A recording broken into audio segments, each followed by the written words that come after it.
Vous utilisez probablement cet outil toutes les semaines. Il a plus de 100 ans et l'homme qui l'a inventé n'est pas celui dont il porte le nom. Aujourd'hui, je vais vous raconter l'histoire fascinante du diagramme de Gantt. Une histoire de génie volé, de guerre mondiale et de débats qui divisent encore les dirigeants de monde. Bonjour à tous, c'est Ethan. Si vous êtes chef de projet, manager ou que vous travaillez dans une équipe qui doit livrer des livrables à temps, vous connaissez forcément le diagramme de Gantt. On en voit partout. Monday.com, Microsoft Project, Notion, Asana, ClickUp. Mais est-ce que vous vous êtes déjà demandé d'où ça vient ? Qui a eu l'idée de représenter le temps comme ça ? La réponse m'a surpris et elle va peut-être changer votre façon de voir cet outil. Alors, on va remonter à 1896 en Pologne, dans une usine, et on va découvrir un homme que l'histoire a complètement oublié. Imaginez, on est à la fin du 19e siècle. L'Europe industrielle tourne à plein régime, les usines crachent de la fumée, les ouvriers enchaînent les heures et les ingénieurs cherchent désespérément à optimiser la production. Dans ce contexte, un ingénieur polonais, encore inconnu du nom de Karol Adamiecki, travaille dans des aciéries. Et il a un problème. Comment visualiser le travail pour mieux l'organiser ? En 1896, Adamiecki invente ce qu'il appelle l'harmonogramme. C'était ingénieux pour l'époque. Imaginez un grand tableau avec des bandes de papier verticales. Chaque bande représente une tâche, la longueur de la bande proportionnelle à la durée. Et le plus beau, on pouvait réorganiser ces bandes manuellement pour optimiser le flux de travail. C'est du drag and drop, mais en 1896 avec du papier. Le résultat ? Des gains de productivité de 100 à 400% dans les usines où c'était appliqué. Oui, vous avez bien entendu, jusqu'à 4 fois plus productif. Mais alors, pourquoi vous n'avez jamais entendu parler de cet homme ? Il y a 3 raisons. La première raison est la barrière de la langue. Adamiecki publiait en polonais et en russe.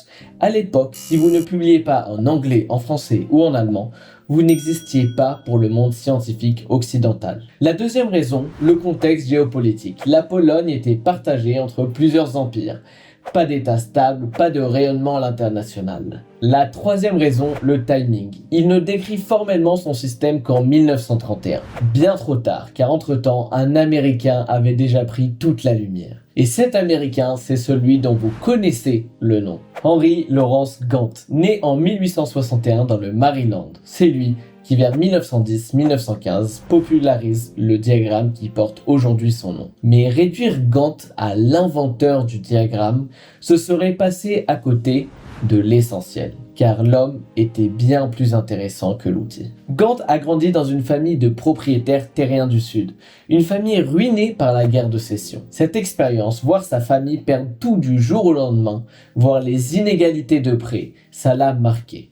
Et ça va influencer toute sa philosophie du management. Au début de sa carrière, Gantt travaille avec Frederick Taylor, le père du management scientifique, celui qui chronométrait les ouvriers au centième de seconde pour optimiser chaque geste. Taylor voyait l'ouvrier comme une machine à optimiser.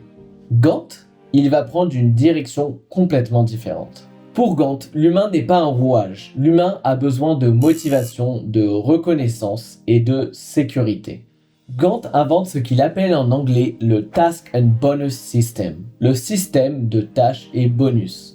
Le principe est simple mais révolutionnaire pour l'époque. Premièrement, l'ouvrier a un salaire journalier garanti, qu'il atteigne ses objectifs ou non. Ça, c'était du jamais vu. Fini le stress, je ne produis pas, je ne gagne pas. Deuxièmement, s'il atteint ses objectifs dans le temps imparti, il touche un bonus, une vraie reconnaissance. Et troisièmement, et ça c'est génial, le contremaître aussi touche un bonus. Mais attention, pas quand lui atteint ses objectifs, non. Quand ses subordonnés atteignent leurs objectifs. Vous voyez ce que ça change ? Du coup, le manager a intérêt à former ses équipes, à les soutenir et à les faire réussir, pas à les presser comme des citrons. C'est du management moderne, mais en 1910. Gantt aurait pu breveter son diagramme, devenir riche, se faire un nom encore plus grand. Il a choisi de ne pas le faire. Pourquoi ? Parce qu'il considérait que cet outil était trop important pour l'industrie pour en limiter l'accès. Il voulait que tout le monde puisse l'utiliser. C'est grâce à ce choix qu'on a tous accès au diagramme de Gantt aujourd'hui, gratuitement, presque dans tous les logiciels. Mais c'est pendant la Première Guerre mondiale que le diagramme de Gantt va vraiment prouver sa valeur. Les États-Unis rentrent en guerre, et là, c'est le chaos. Il faut produire des armes, des munitions, des navires en masse, rapidement, sans erreur. Le gouvernement américain fait appel à Henry Gantt. Gantt est missionné par le général William Crozier, chef du département de l'artillerie. Sa mission, apporter une clarté visuelle à la production de masse. Et ça marche tellement bien que le système est adopté par d'autres branches, notamment l'Emergency Fleet Corporation, celle qui construisait les navires à l'époque. Imaginez le chantier naval de Hog Island, un des plus grands de l'histoire américaine. Un chantier avec des milliers d'ouvriers, des dizaines de navires en construction en simultané, des chaînes d'approvisionnement complexes. Le diagramme de Gantt devient la feuille de route, le point de référence commun. Tout le monde sait où on en est, ce qu'il reste à faire et quand ça doit être terminé. Le colonel John T. Thompson, oui, celui du pistolet mitrailleur, Thompson a dit que le diagramme de Gantt avait été sa boussole pour assurer sa disponibilité des armes et des munitions. Une boussole pour gagner une guerre. Pas mal pour des barres en papier sur un calendrier, non ? Malheureusement, Henry Gantt meurt en 1919, mais son invention va continuer d'évoluer pendant plus d'un siècle. Premier exemple majeur d'après-guerre, le barrage Hoover en 1931-1936. Un projet colossal, des milliers de travailleurs, des années de travail. Les ingénieurs utilisent le diagramme de Gantt pour planifier les grandes phases. Tout est fait à la main, sur d'immenses feuilles de papier. Imaginez le travail à l'époque. Mais dans les années 50, les projets deviennent trop complexes. Il faut aller plus loin. Et petit à petit, deux méthodes apparaissent et vont transformer le Gantt. La première méthode, c'est la méthode du chemin critique, le CPM, développée par Monsieur Dupont. L'idée d'identifier la plus longue chaîne de tâches dépendantes, celle qui détermine la durée totale du projet. Si une tâche de ce chemin spécifique prend du retard, tout le projet prend du retard. Et la deuxième technique est la technique PERT, créée par la marine américaine en 1958 pour le programme de missiles Polaris. Une approche probabiliste pour estimer les durées. Ces deux méthodes vont s'intégrer au diagramme de Gantt.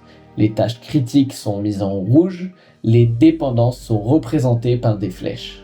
Et puis quelque chose se passe dans le monde, l'ordinateur personnel arrive dans les années 80. Tout ce qui a été fait à la main, les calculs, les ajustements, les mises à jour, devient automatique. Une panoplie de logiciels arrive, Microsoft Project, puis Asana, Notion, Monday.com. Le Gantt devient dynamique, collaboratif, en temps réel. Vous déplacez une tâche et tout se recalcule automatiquement. On est passé du papier et du crayon à ça. Maintenant, soyons honnêtes, le diagramme de Gantt n'est malheureusement pas parfait et beaucoup de gens dans le monde du projet le critiquent. Il y a plusieurs critiques récurrentes, la rigidité. Un Gantt, c'est un plan, et les plans, ça change constamment. Mettre à jour un Gantt complexe, c'est un travail à plein temps, qui demande de la maintenance. Le second problème, c'est la complexité.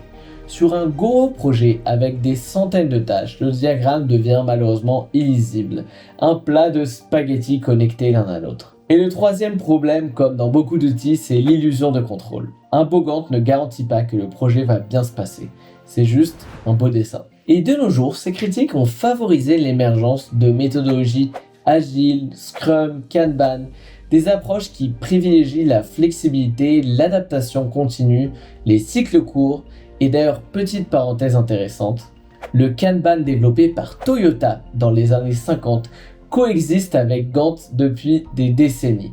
Les Japonais n'ont pas remplacé l'un par l'autre, ils les utilisent ensemble.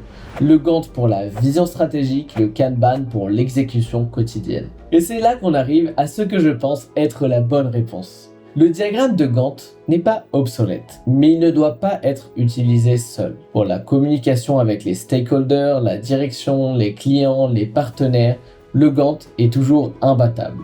C'est visuel, c'est clair, tout le monde comprend rapidement. Par contre, pour la gestion du quotidien, les équipes, les sprints, les tâches, les blocages, là, les outils agiles sont plus adaptés. L'avenir, comme Monday.com le fait si bien, et c'est hybride. C'est ce que font les meilleures équipes aujourd'hui. Le diagramme de Gantt, un outil inventé en 1896 par un Polonais que personne ne connaît, popularisé comme d'habitude par un Américain humaniste qui a refusé de le breveter, testé sur les champs de bataille de la Première Guerre mondiale, enrichi par des méthodes des années 50, numérisé dans les années 80 à la venue des ordinateurs personnels et toujours utilisé aujourd'hui. Plus d'un siècle d'histoire pour des barres sur un calendrier. Ce que j'aime dans cette histoire, c'est qu'elle nous rappelle quelque chose d'important. Les outils qu'on utilise tous les jours, ils ne sont pas apparus de nulle part. Ils sont le résultat de décennies de réflexions, d'essais, d'erreurs, de projets pas terminés et d'injustices. Karol Adamiecki méritait qu'on se souvienne de lui. Henry Gantt méritait qu'on connaisse sa philosophie, pas juste son nom. Et vous qui regardez cette vidéo, quand vous ouvrirez votre prochain Gantt demain, vous saurez d'où ça vient. Et voilà, j'espère que cette vidéo vous a plu et que vous avez appris quelque chose. Si vous voulez en apprendre plus sur les Gantt ou voir concrètement comment ça s'applique, je vous laisse cliquer sur le lien en description. Et si vous voulez voir plus de contenu de ce style, je vous laisse vous abonner et liker cette vidéo. Encore merci beaucoup d'avoir visionné cette vidéo et on se dit à très bientôt pour une nouvelle vidéo. Ciao ciao.